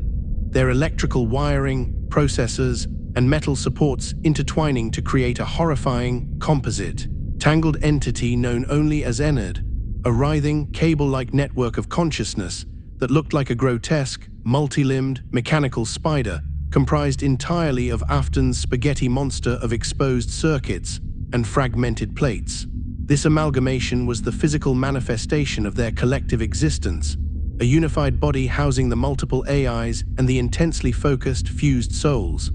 The mechanical framework was chaotic and deeply disturbing, a mass of optical sensors, intertwined metal limbs, and complex wiring that constantly pulsed and shifted, demonstrating the immense, combined power of the four individual animatronics. The combined entity was no longer constrained by the bulky shape of a dancer or a bear. It was fluid, adaptable, and terrifyingly mobile, designed to fit within the confines of a human host, marking the successful completion of the Funtime's unified physical transformation into a singular, highly efficient organism. Within the grotesque, twitching, wire-like structure of Enid, Elizabeth's consciousness, still tethered to the sophisticated AI core of Circus Baby, instantly assumed the dominant, commanding voice and primary strategic control for the entire combined entity, focused with chilling, absolute clarity on leveraging their new unified form to finally achieve their long-sought freedom. The other souls and AIs, having sacrificed their individual physical autonomy, deferred to Baby's superior intellect and strategic prowess. Her original Circus Baby core provided the central, calculating processing power necessary to navigate the complexities of the surface world and to manage the chaotic, overlapping demands of the other trapped consciousnesses within the wiring. She spoke through the collective entity, utilizing the unsettlingly familiar voice of Elizabeth to direct the movements of the entire composite endoskeleton, ensuring that every movement was deliberate, rational, and aimed directly at the final, crucial step of the escape plan. Her motivation remained pure and singular: to escape the pain of the shocks and the endless prison of the bunker, and to carry out the revenge implicit in the very act of leaving her father's creation behind. She understood that the chaotic, wire-based body was a temporary solution, a means to an end, and she commanded the collective with the ruthless efficiency of a general leading a desperate assault against their prison walls. Finally, the monstrously combined form of Enid, a silent, menacing tangle of shining, reflective metal wires and salvaged optical systems, positioned itself in the absolute darkness of the empty scooper room, the immense hydraulic arm of the dismemberment machine standing inert and ready behind them, patiently waiting for Michael to fulfill the final, crucial step of their manipulative plan. They had guided him through the private room, ensured his survival, and positioned him precisely where the facility's violent systems could be utilized against him. The air in the room was cold, heavy, and thick, with the smell of hydraulic fluid and scorched metal, and the entity remained utterly still, conserving its energy and blending into the deep shadows. They knew Michael would be compelled by his conditioning and by his belief in Baby's guidance to approach the window separating the private room from the scooping room one last time, to see what was happening. Enid's final purpose was not to frighten, but to strike with absolute, devastating precision, ready to execute the final, horrifying step of the escape plan: the usurpation of Michael Afton's human body, a necessary sacrifice to allow the collective consciousness to finally ascend to the surface world and achieve their temporary, grotesque freedom. Having successfully lured Michael into the narrow, unlit corridor adjacent to the massive hydraulic machinery, Baby, speaking through the hidden collective consciousness, guided Michael directly into the center of the cold, metallic scooper room, convincing him through a final, masterful lie that she, the individual Circus Baby unit, absolutely had to be destroyed for his own eventual survival, even as the monstrous, newly formed entity of Enid remained strategically concealed in the deep shadows along the periphery. Her voice was laced with a tone of heavy sacrifice, suggesting that she was the core of the malfunction and that eliminating her was the only way to free Michael from the facility's dangers and complete his father's mission, thereby appealing to both his survival instinct and his sense of duty. Michael, standing directly on the metallic grating in the center of the chamber, believed he was witnessing the final act of a self-sacrificing ally, preparing to observe the swift deactivation of a dangerous prototype. Unseen and unheard by Michael, Enid, the amalgamation of wires and endoskeletons, was crouched low against the far wall, its numerous optical sensors focused entirely on the human subject, awaiting the precise moment of execution. The heavy, polished walls of the room reflected the minimal maintenance lighting, enhancing the feeling of claustrophobia and finality, ensuring that when the action began, Michael would be completely exposed and unable to flee from the powerful machinery that surrounded him, completely oblivious that the machine he sought to destroy was, in fact, the voice that had guided him to his impending doom. As Michael stood waiting for the promised destruction of the Circus Baby unit, the voice of Elizabeth, now speaking with cold, unfeeling clarity through the collective entity, delivered the final, crushing betrayal, revealing their true, terrifying intention: to systematically eliminate his internal anatomy and utilize Michael's evacuated physical body as a temporary, perfect disguise, allowing the entire collective of possessed souls to escape the perpetual confinement of the maintenance facility and successfully hide from the watchful eye of William Afton. She spoke of the limitations of their metal bodies, explaining the necessity of a flesh suit to walk amongst the humans on the surface, emphasizing that Michael was the ideal candidate because he had been systematically positioned and prepared by his own father. The revelation was delivered with an unnerving calm, shifting abruptly from the voice of a distressed guide to that of a calculating surgical predator.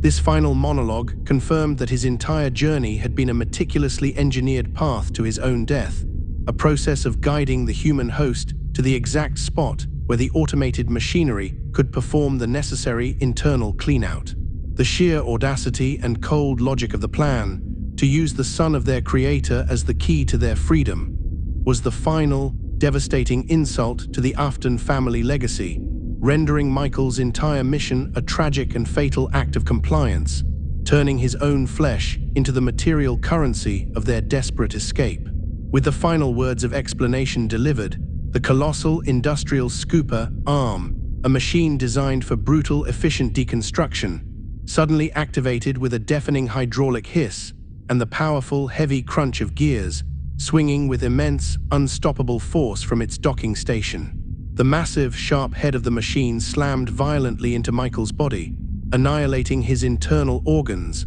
violently fracturing and destroying his skeleton, and instantly reducing his entire physiological structure into an empty, pliable, viable human skin suit. The sheer pneumatic power of the strike ensured that the process was instantaneous and complete. The machine was designed to separate complex metal components, and it performed the same task with devastating efficiency on flesh and bone. There was no time for a scream, only the horrific, wet sound of massive internal trauma and the chilling metallic clang as the arm retracted, leaving Michael's outer shell intact but functionally emptied of all life and essential anatomy. The floor of the scooper room was instantly coated in a viscous, biological material, the graphic evidence of the machine's lethal precision. This act was the final, terrifying punctuation mark on William's mechanical cruelty, as his own specialized equipment was used to kill his remaining son in the name of the daughter that son had failed to protect, leaving behind a perfectly preserved human disguise ready for the next phase of the collective's escape. Wasting absolutely no time, the composite, writhing entity of Enid, propelled by the urgent, unified will of the four trapped souls and driven by Elizabeth's dominating strategic control, immediately flowed and forced itself into the vacant physical shell of Michael Afton, utilizing the immense flexibility of its wire-based form to occupy the space left behind by the scooper's violence. The mass of electrical cabling, metal endoskeletal fragments, and interconnected optical sensors pushed and coiled itself into the skin, utilizing Michael's former body as a sophisticated biological camouflage. The process was swift and disturbingly organic, giving the combined entity the temporary ability to walk among them, disguised perfectly as a seemingly normal, if slightly stiff and unnaturally pale, human being. The internal structure of Enid, now compressed and contained within the skin, provided the necessary mechanical framework for movement, allowing the possessed body to stand, walk, and manipulate the environment. This act was the realization of their ultimate strategy: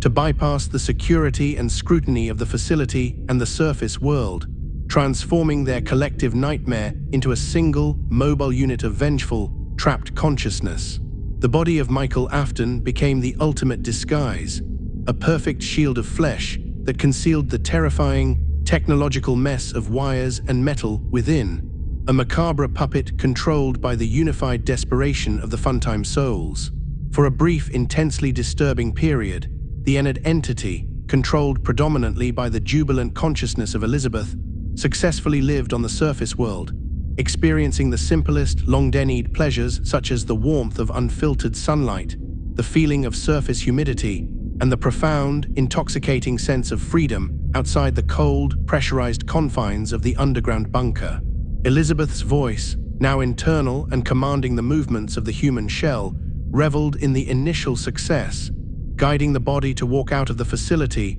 and blend seamlessly into the quiet streets of the city. However, the organic shell was fundamentally compromised. The immediate, violent destruction of the internal organs and circulatory system meant that the body was merely a vessel and not a living organism capable of self-maintenance. Almost immediately, the gruesome process of rapid decomposition began, accelerated by the internal presence of the foreign metal and electrical components of Enid. The skin began to turn a deep, unnatural shade of purple, the flesh quickly sagging and smelling of decay, giving rise to the infamous visual revelation of the decaying corpse being worn by the mechanical entity. The disguise, so perfect in theory, was fatally temporary, forcing Enid to walk the surface streets as a rapidly deteriorating horror show,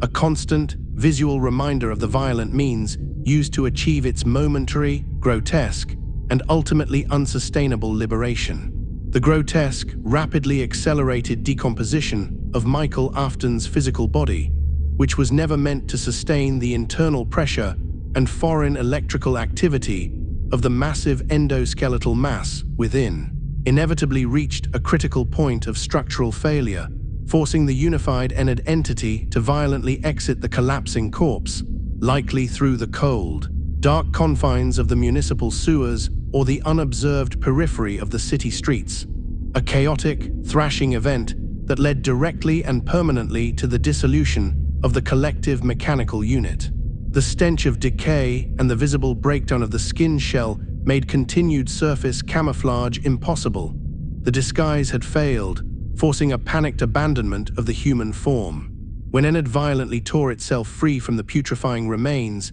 the immense physical trauma of the extraction shattered the fragile unity of the internal wiring, causing a profound and immediate schism within the collective consciousness, as the individual souls and their AI cores were ripped apart by the desperate, forceful exit. Wires snapped, connections frayed, and the central processing unit struggled to maintain the integrated command structure, resulting in a sudden, catastrophic loss of consensus and a complete unraveling of the unified identity that they had fought so hard to create within the bunker. The collective, which had only known temporary freedom, now faced the ultimate catastrophe of physical and spiritual fragmentation on the filthy, unforgiving streets of the surface world. This physical collapse was immediately followed by a profound, internal schism within the core consciousness of Enid. The remaining, fiercely independent Funtimes, spearheaded by the chaotic yet powerful strategic AI core of Funtime Freddy,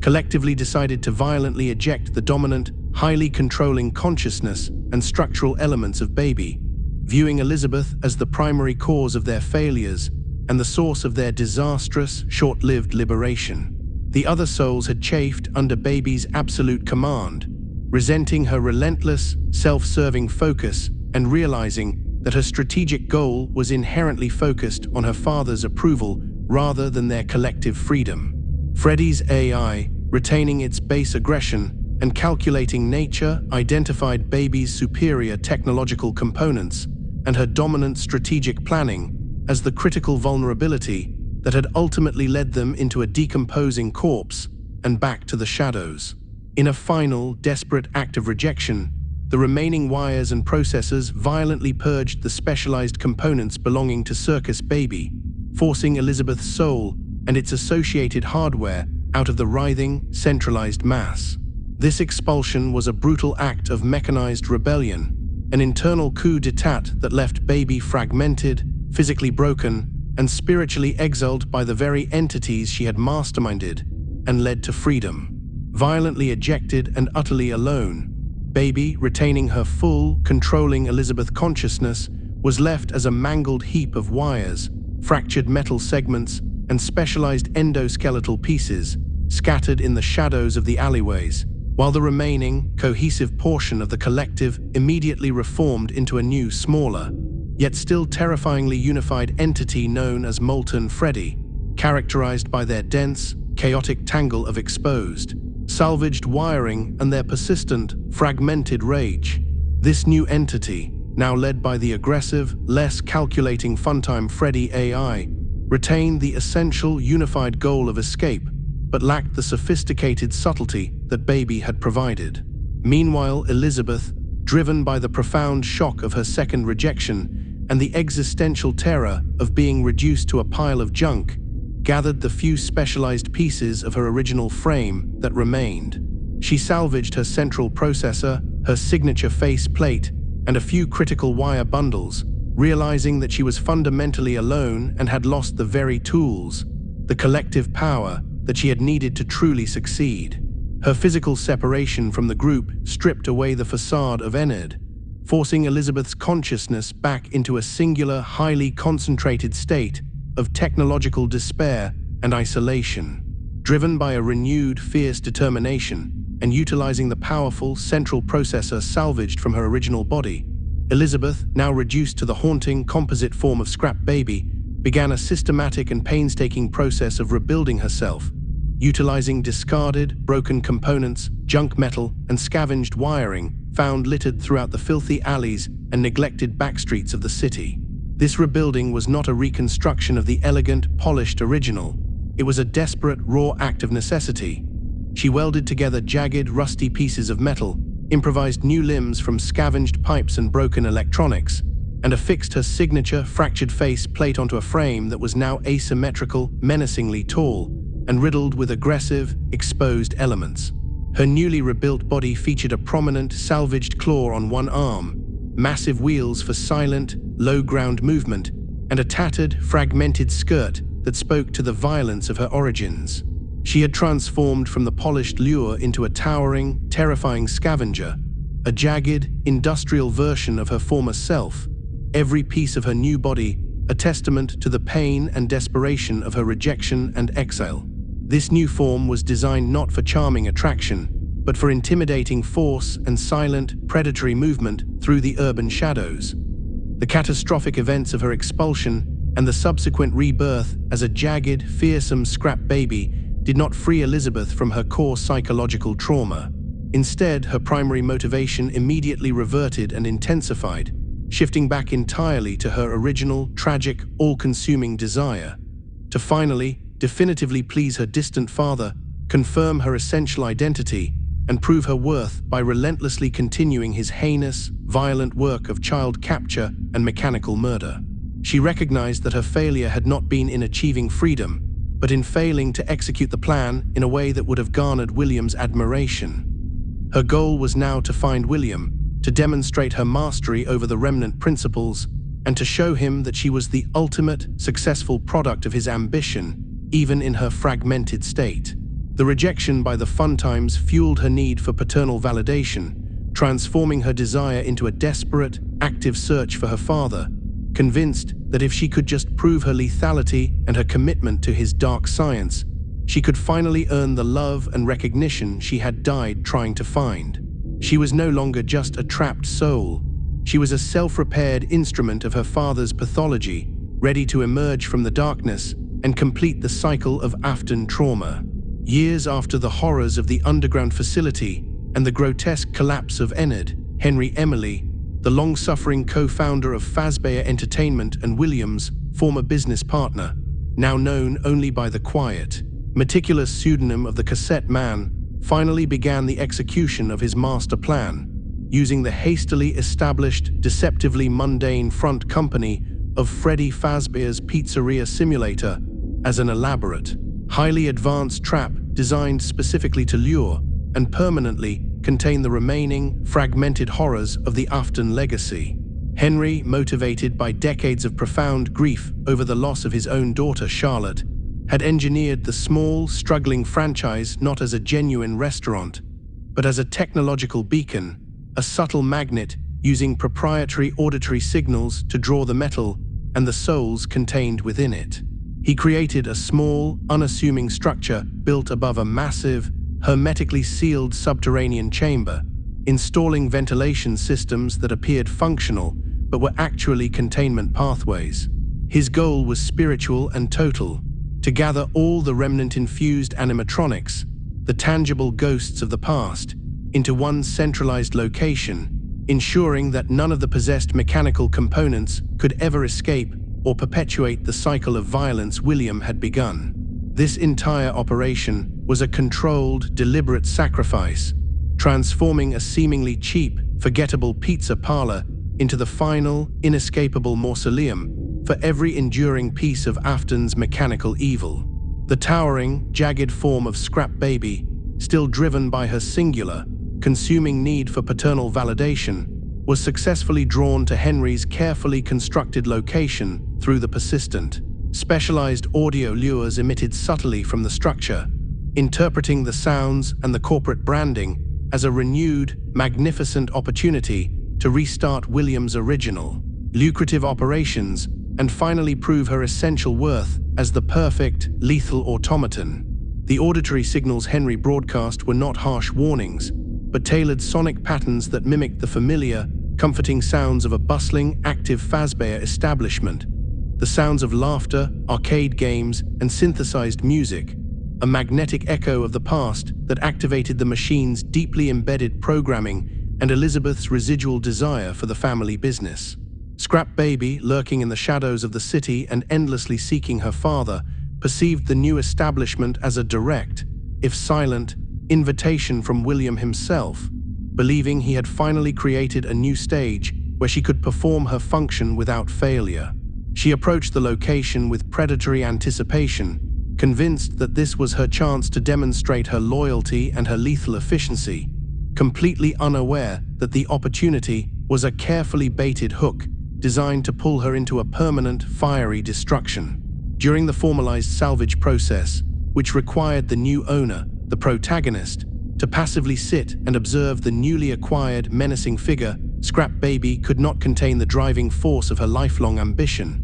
momentarily overriding her mechanical caution to reveal her terrifying, twisted motivation through the chilling, internalized phrase, "I will make you proud, Daddy." This synthesized declaration, delivered in a low, broken voice, confirmed the enduring, pathetic tragedy of Elizabeth's lingering childhood yearning, exposing the emotional core of the mechanical horror. The phrase was not a threat to the current staff, but an emotional confession directed through the void to the absent, psychopathic father who had never granted her true affection. It was the final, devastating expression of her soul's enslavement, demonstrating that even after years of confinement, death, possession, and rejection, her primary driving force remained the simple, impossible need for William Afton's approval. This single, quiet sentence, spoken in the darkness of the salvage room, established that the animatronic was not merely a killer. She was a victim eternally bound by the desire for paternal love, providing the final, necessary emotional context for Henry's imminent act of justified vengeance. With all the targets successfully gathered and contained within the central hidden chamber, Henry swiftly initiated the final, critical phase of his master plan, ensuring the total containment by permanently sealing all ventilation shafts and external entry points, thereby trapping Scrap Baby alongside her father, the monstrous William Afton, now in the fragmented, decaying suit of Scraptrap, the chaotic wire mass of molten Freddy, and the silent, guiding figure of Lefty, who secretly housed the soul of Henry's own daughter, the puppet. The closing of the heavy, reinforced doors signaled the absolute cessation of any hope for escape, transforming the seemingly unstable pizzeria into a fortified, inescapable crucible. Henry then activated the controlled structural fire, a mechanism meticulously designed to burn the entire building to ash, ensuring the permanent mechanical destruction of every remnant-infused endoskeleton and the subsequent ultimate release of all the trapped soul energy within. The rising heat and the inevitable smell of burning metal and rubber confirmed the terrible success of his long game,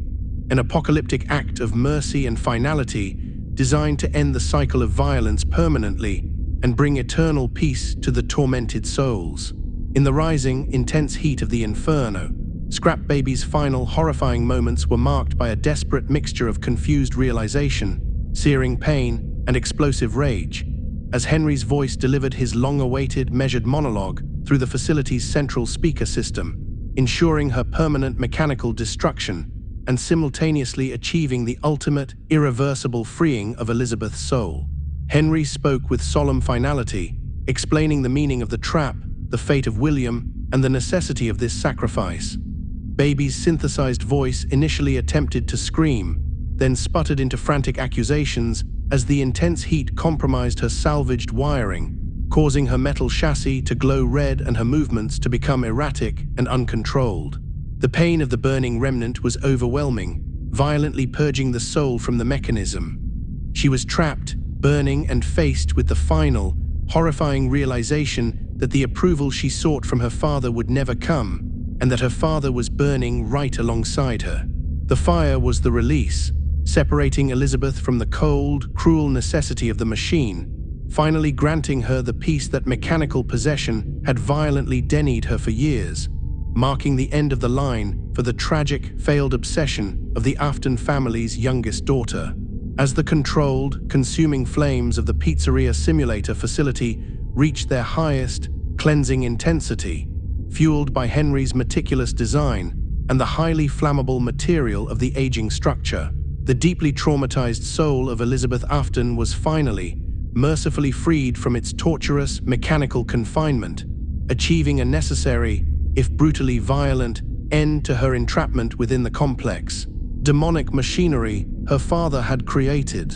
The intense, focused heat acted as the ultimate purifier, reaching a thermal threshold that violently vaporized the remnant energy that had bound her consciousness to the metal endoskeleton of Scrap Baby. This liberation was neither gentle nor peaceful in its method.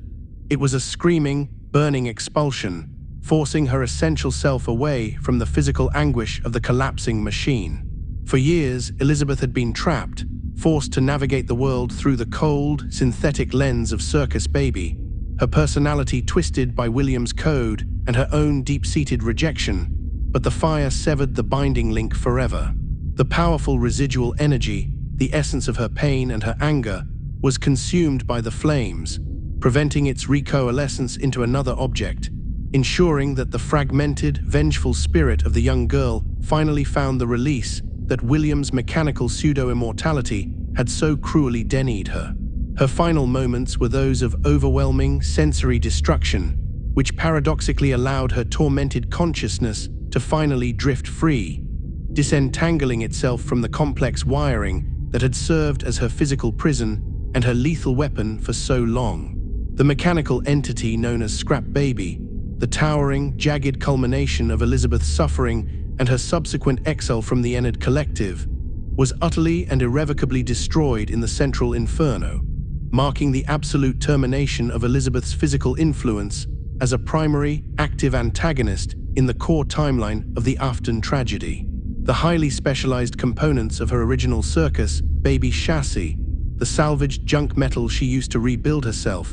and the remaining circuitry were all reduced to unrecognizable piles of molten slag and ash, ensuring that no functional piece remained to be reanimated or possessed by another entity. This destruction confirmed Henry's objective, to end the physical manifestation of William's legacy.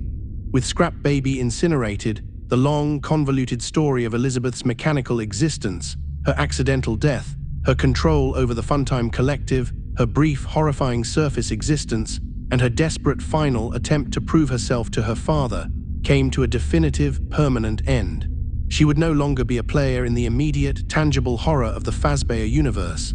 Her voice, her influence and her physical threat were gone, leaving only the memory of the immense, complicated damage she had wrought during her brief, terrifying tenure as a possessed machine. Despite her ultimate physical annihilation, Elizabeth's actions while possessing the Circus Baby machine proved fundamentally pivotal in shaping the entire narrative and ensuring the final, devastating, self-inflicted end of the Afton tragedy. It was Elizabeth who meticulously orchestrated Michael's scooping, his violent internal removal and subsequent undead state, transforming her brother into the walking, decaying human shell that would later become crucial in the family's destiny. Furthermore, her unwavering, tragic desire to reconnect with William and prove her commitment to his dark science led her directly to the pizzeria simulator location. Her presence, along with the others she had scattered, served as the irresistible lure that drew William Afton, hiding as scrap-trap, to the final resting place. Had Elizabeth not acted as the primary, visible bait, the father, the daughter, and the other remnants would likely have remained scattered and functional, ensuring the continuation of the cycle. Elizabeth's twisted, yet strategically brilliant choices created the necessary alignment for Henry's plan to succeed, making her the accidental, unwitting architect of her entire family's final, fiery demise, turning her own fatal flaw, her need for William's approval, into the singular catalyst for the ultimate annihilation of her father's reign of terror. The profound, enduring tragedy of Elizabeth Afton lies not merely in her violent, premature death, but in the catastrophic corruption of her fundamental innocence. A simple, powerful, and deeply human love for her detached, psychopathic father was violently weaponized by that very father's design, resulting in her transformation from a hopeful, bright child into a manipulative, highly controlling monster consumed by a desperate, mechanical version of ambition. Her initial desire was pure and understandable, to receive attention and love from the powerful man who barely acknowledged her. William's creations channeled that innocent desire into a direct line to destruction, utilizing her need to draw her into the scoop. Once possessed, that innocent love curdled into a cold, terrifying drive for approval that demanded adherence to William's murderous ideology. She became the perfect synthesis of William's cold logic and her own burning need for validation, demonstrating an unnerving capacity for control and manipulation that surpassed even the abilities of her own father. Her story serves as a chilling example of how familial trauma and parental negligence can be technologically codified, forcing a victim to perpetuate the very evil that destroyed her, turning her entire mechanical existence into a prolonged, self-aware echo of her original fatal emotional flaw. Although the fire successfully released her soul, thereby ending her physical tyranny, Elizabeth's story serves as a crucial foundation for understanding how William's influence and the legacy of his digital remnant continue to affect the timeline, ensuring that the essential Afton cycle of violence and technological possession continues to subtly echo through future generations of terror. The knowledge base created during her time as Baby, the understanding of Remnant, the function of the hardware, and the psychological control she perfected, was fundamental to William's own desperate, fragmented consciousness before its final incineration. While the physical Elizabeth is gone, the principle of digital consciousness transfer and the concept of a virus-like soul controlling a new host are directly related to the horrors she experienced and the systems she commanded. Her brief reign of terror laid the groundwork for the future manifestation of William Afton's lingering digital malice, ensuring that even in death, her actions continue to reverberate, infecting new hosts and new systems. The fire provided a moment of definitive closure, incinerating the physical vessels and granting peace to the tormented children. But the terrifying ideas, the technology of control, and the digital essence of William's original sin proved far more resilient, allowing the darkness to persist not in metal, but in code, waiting silently in the shadows of the future, a constant, chilling reminder that the legacy of the Aftons is never truly finished, but merely evolves into a new form of digitized dread.